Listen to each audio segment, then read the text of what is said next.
حضرت عمر بن عبدالعزیز بستر مرگ پہ پڑے ہوئے ہیں، وفات کا وقت قریب ہے۔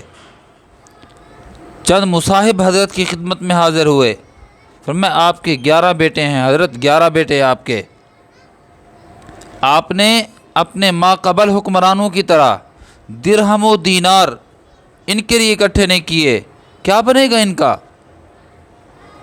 آپ سے جو پہلے حکمران ہیں انہوں نے اپنی اولادوں کے اسباب اتنی جمع کر لیے ہیں، وہ کھاتے پھرے، کوئی مسئلہ نہیں ہے، کوئی فکر نہیں، اور آپ نے ان کے لیے ذرا بھی نہیں چھوڑا۔ آپ نے جب یہ جملے سنے نا اپنے مصاحب سے، فرمایا مجھے اٹھا کر بٹھا دو، لیٹے ہوئے تھے، چہرے پہ سرخیاں آیا ہوئی۔ فرمایا کہ قرآن نہیں پڑھا تم نے؟ حضرت قرآن تو پڑھا ہوا ہے۔ فرمایا اس قرآن میں ہے وَهُوَ يَتَوَلَّى الصَّالِحِينَ، اے میرے دوستو، میں نے اپنے 11 بیٹوں کو قرآنی تعلیم دی،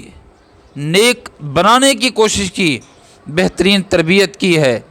اگر وہ نیک رہے تو میں ان کو اللہ کی تولیت و سرپرستی میں دے کے جا رہا ہوں، مجھے کوئی ڈر نہیں ہے کہ میرے بیٹوں کا کوئی بال بھی بیکا کر سکے، اور اگر یہ دیندار نہ ہوئے، اگر نیک نہ ہوئے تو دنیا ان کے ساتھ کیا حشر نشر کرے، مجھے اس کی کوئی فکر نہیں ہے، کوئی فکر نہیں ہے اس کی۔ دنیا نے دیکھا، خالق نے دیکھا، پھر کائنات نے دیکھا کہ حضرت کے ما قبل عمر بن عبدالعزیز رحمہ اللہ کے ما قبل جتنے بھی حکمرانوں نے کرپشن کی تھی، ان کی اولادیں مسجدوں کے گیٹوں کے سامنے بیٹھ کے بھیک مانگا کرتی تھی، اور حضرت عمر بن عبدالعزیز رحمہ اللہ کے 11 بیٹے تھے، 11 کے 11 بیٹے مختلف علاقوں کے گورنر تھے، حکمران تھے۔ اللہ رب العزت ضائع نہیں کرتے، جو اللہ کا بن جاتا ہے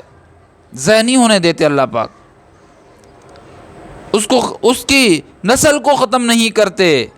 اللہ رب العزت ان کے پشتی بان بن جاتے ہیں، اللہ ان کے سرپرست بن جاتے ہیں، اللہ ان کے معین و مددگار بن جاتے ہیں۔ ہمارا مسئلہ کیا ہے؟ ہم اللہ پہ یقین کرتے نہیں ہیں، ہم درہم و دینار، دراہم و دینار، دنانیر پہ ہم یقین رکھتے ہیں، اور دراہم، دینار، ڈالر، روپیہ، پیسہ، کرنسی یہ تو ختم ہو جانی ہے۔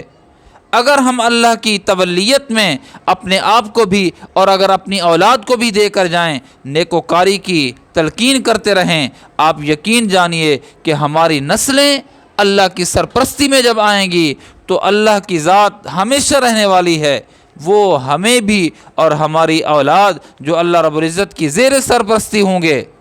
ضائع نہیں کرے گا۔ آپ کر کے تو دیکھیے۔